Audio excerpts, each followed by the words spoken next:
Pílulas de Humanas apresenta keynesianismo. Mas antes de falar sobre o keynesianismo em si, vamos nos situar historicamente. O século XVIII foi marcado pelas ideias de Adam Smith. Ele postulava pontos como laissez-faire ou deixe ir, deixe passar, intervenção mínima do Estado na economia e na vida dos indivíduos, que o Estado deve apenas favorecer a atividade econômica e que o preço das mercadorias no mercado é regulado pela oferta e pela demanda. Esses são alguns pontos defendidos pelo liberalismo clássico. No século XIX, o liberalismo clássico desembocou no Padrão Ouro Internacional, ou POI. Nesse padrão, a preocupação principal dos estados era a de assegurar a rentabilidade dos investimentos ao manter a paridade cambial entre as diversas moedas nacionais.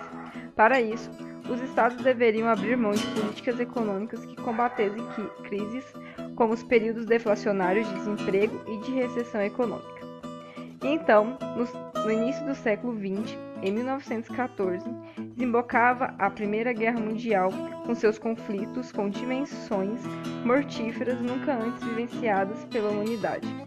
Por questões políticas, afinal, essa guerra se deu pelo conflito entre estados, o uso do POI foi interrompido.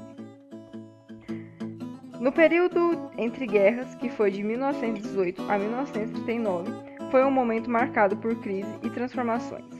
Houve a tentativa de voltar ao padrão ouro internacional, mas o pano de fundo era outro. Havia um cenário de hiperinflação em determinados pontos da Europa e de deflação em outros, sem falar nos altos índices de desemprego.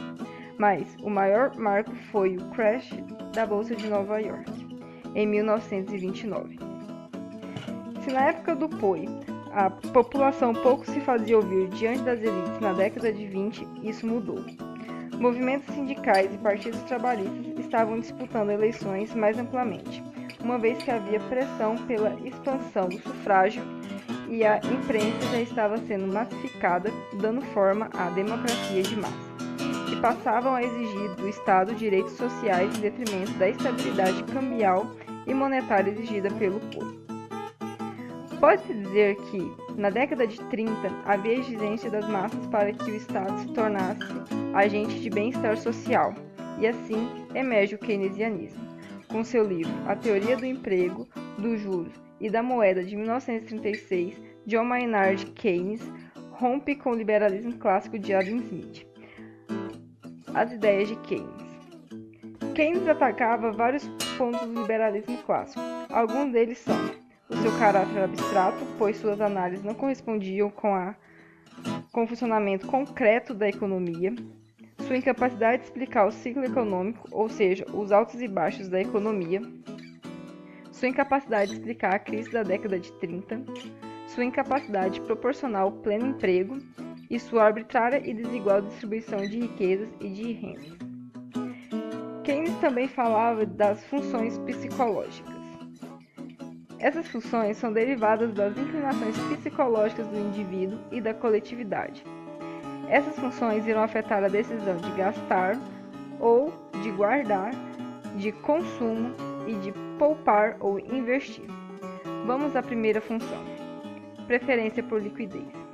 Trata-se do desejo de reter dinheiro, ou seja, moeda, se tornar mais forte do que o desejo de aplicar tais recursos para obter rendimentos. Isso porque as pessoas desejam garantir recursos líquidos mais fáceis de trocar para momentos de emergência. Se esse desejo é forte, ocorre o fenômeno de entesouramento. Segunda função: propensão ao consumo. Aqui entra em cena a relação entre renda e consumo. Basicamente, essa função diz que a proporção entre a satisfação das necessidades e os motivos para poupar são inversamente proporcionais. Isso quer dizer que, quanto maior for a sua renda, menor será o seu consumo para suprir necessidades e vice-versa.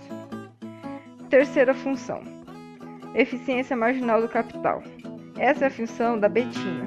Aqui entra a expectativa de rendimento de investidor baseado nos juros.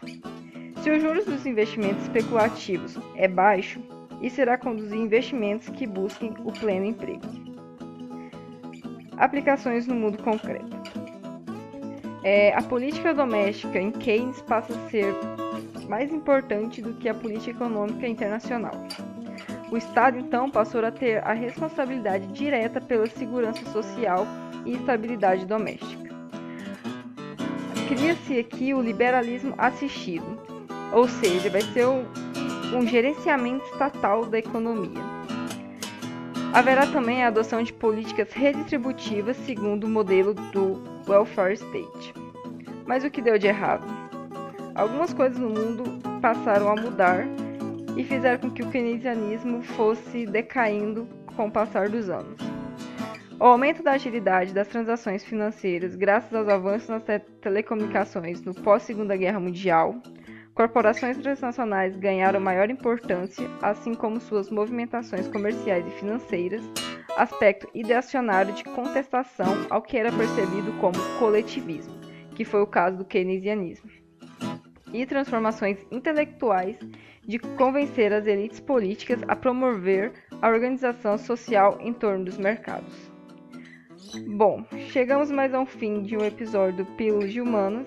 Esse episódio foi baseado no livro Ideias e Instituições Econômicas, uma introdução para o curso de Direito do professor Hugo Luiz Pena Ferreira. E até a próxima!